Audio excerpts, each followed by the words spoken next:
Madilim, masukal, tahimik at mapanganib. Ito ang mga katangian ng isang gubat na mapanglaw at dito rin magsisimula ang kwento ng matamis na pag-iibigan nila Florante at Laura. Sa gilid ng gubat may isang lalaking nakatali sa puno na animoy binugbog ng paulit-ulit at hinabol ang kanyang hininga.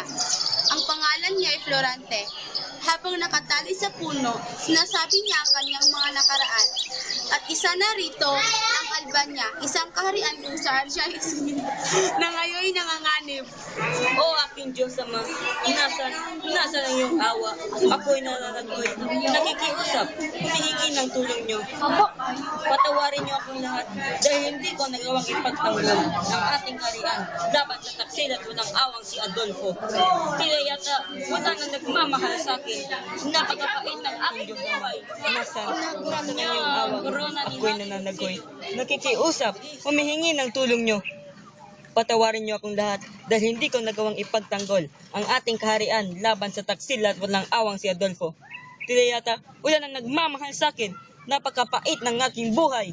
Inagaw niya ang korona ni Haring Lanceo upang magawa niya ang kanyang ninanais. Pati si Duque Briseo na aking amay kanyang dinamay. Habang nagdudusa si Florante sa gubat, isang gererong morong nagngangalang Aladin ang dumating sa gubat na pagod at naghahanap ng pagpapahingahan. Habang si Aladin ay umiiyak at nagdudusa, ay may narinig siyang tinig sa kagubatan at pagkatapos ay may nakita siyang lalaki. O ano yung tinig na aking naririnig? Tinig ng isang naghinagpis na tao. Sino kaya siya? Talagang ako'y minamalas. Ako'y pinapahirapan sa kamay ng taksil na si Adolfo. Si Adolfo Balupet at higit pa sa halibaw ko badakit. Kawaawang tao. Ang lahat ng kanyang tuway natapos nang siya'y pinahirapan at pinagtaksilan.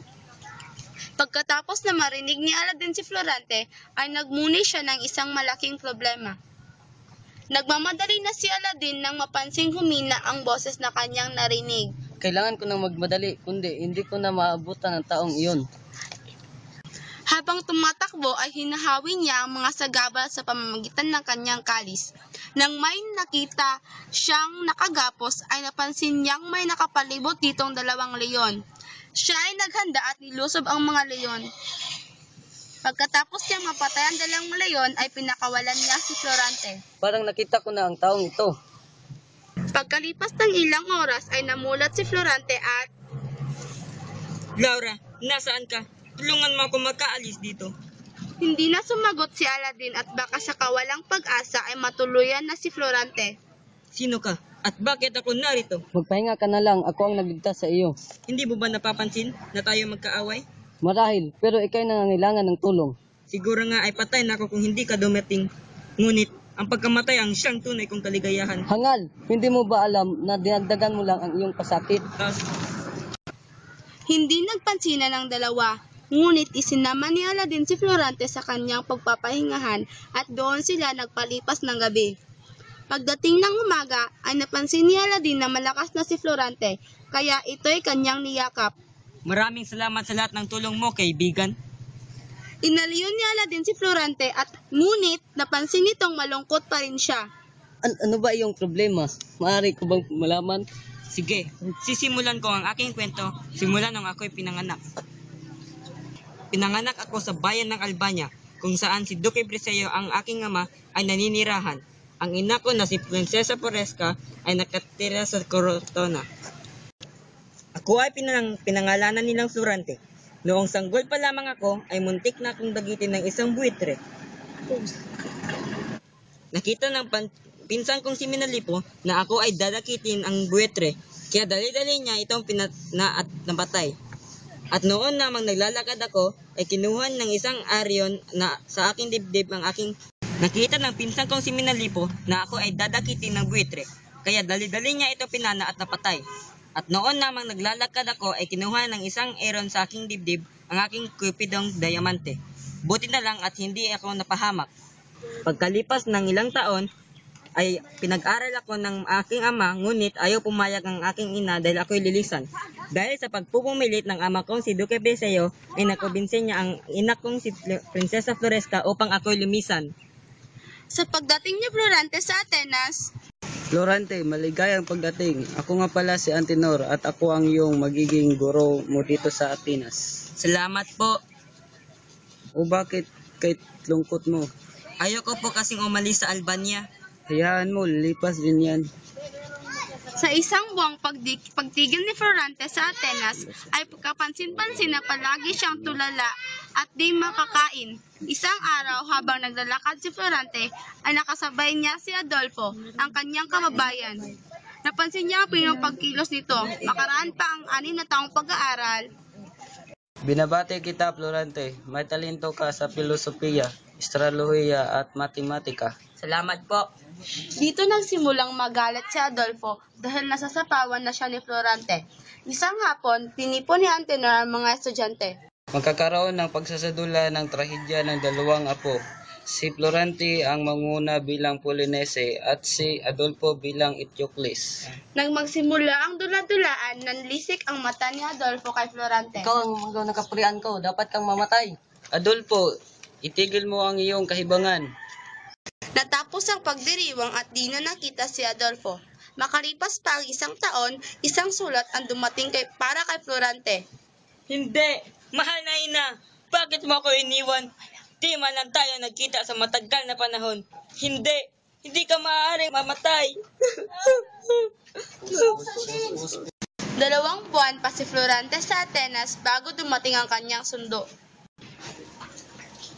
Pagdating sa Albania, O aking ama!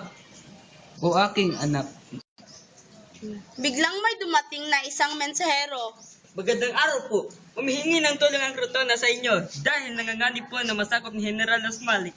asahan niyo ang tulong namin. Florante, pupunta tayo kay Haring Nuncio.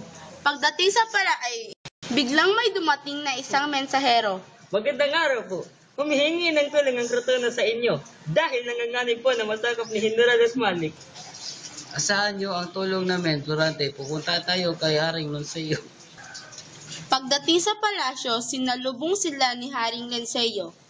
Mahal na hari, ang aking anak na si Florante. Ang binata sa aking panaginip, siya ang papalit sa aking trono. Pansamantala, pamumunuan mo ang hukbong patungo sa Crotona. Tulungan mo ang iyong ninuno doon at magkamit ng karangalan.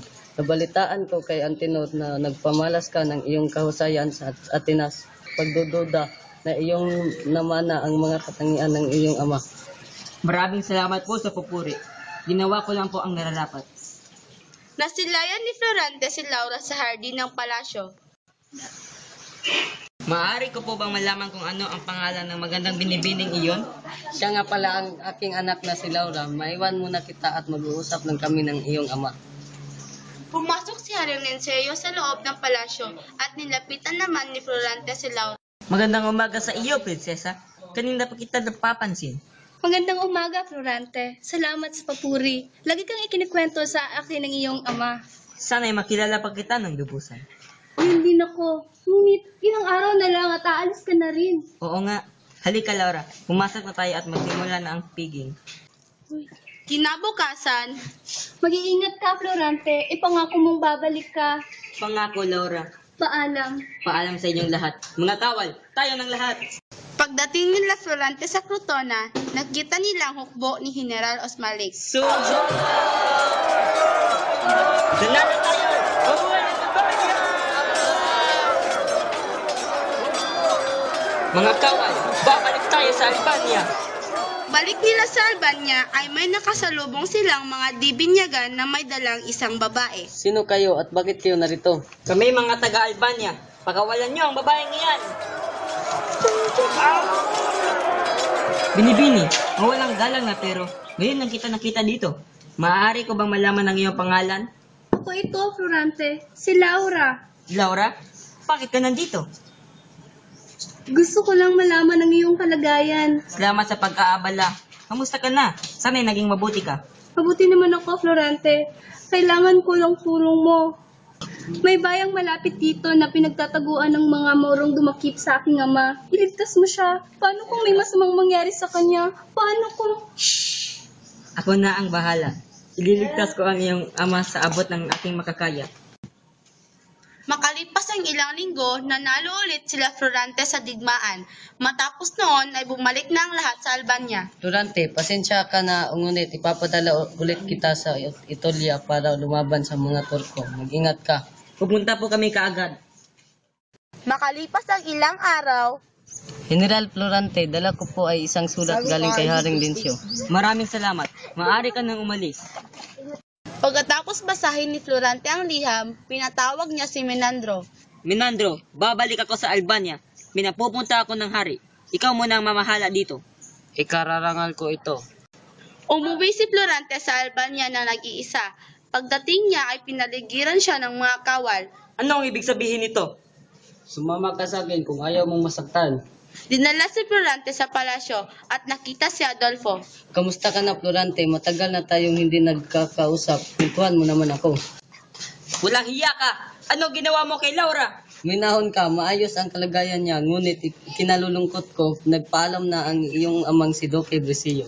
Papatayin kita! Papatayin kita! Mga kawal, alisin ninyo ang mukhang ito sa harapan ko.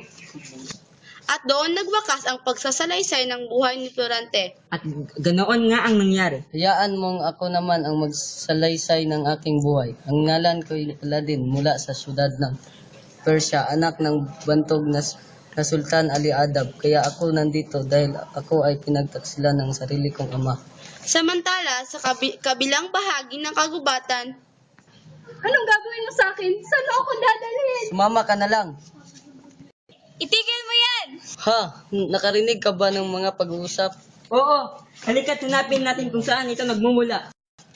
Nang mabalitaan ko na pupugutan ng ulo ang aking minamahal, ako ay nagbakawas sa hari na huwag ituloy.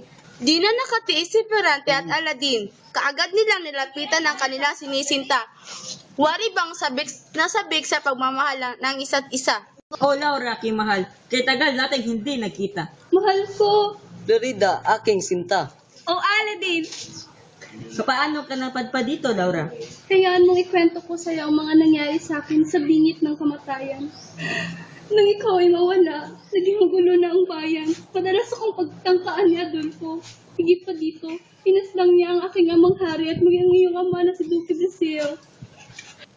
Ako'y nahabag kay Laura nang makita kong nilalapastangan siya ni Adolfo. Kaya kinuha ko ang busog at palaso at pinana ko sa dibdib ang walang awang hangal. Sadyang kalupit ng tadhana sa ating lahat. Ngunit ngayon, ay masaya na tayong lahat ang magkakasama. Habang sila ay nag-uusap, ay dumating si Menandro at ang kanyang mga sundalo. Dapat ay hahanapin nila si Adolfo upang singilin sa kanyang mga kasalanan. Nang makita nilang maayos na ang lahat, matapos ang sandaling pag-uusap, ay bumalik ang lahat sa Albania. Masaya ang mga tao na nakita silang maayos na nakabalik. Kaagad naman dinaos ang kasal nila Florante at Laura at maging Nina Aladin at Florida. Matapos sila kapwa magpabinyag. Florante, ako muna ay panandali ang magpapaalam sa iyo. May nagbalita kasi sa akin na sumakabilang buhay na ang aking ama. Kailangan ko siyang puntahan. Sa kabila ng mga kasalanan niya, sa akin, siya'y mananatiling ama ko pa rin. Ako ang papalit sa pwesto niya, kaya't matatagalan bago tayo magkita muli. Pinapangako namin na kami ay babalik dito upang kumustahin kayong mag-asawa. Paalam, kaibigan. Dahil sa pagkamatay ni Haring Lincio at Duque Brisillo, ay pinalitan sila ni Florante.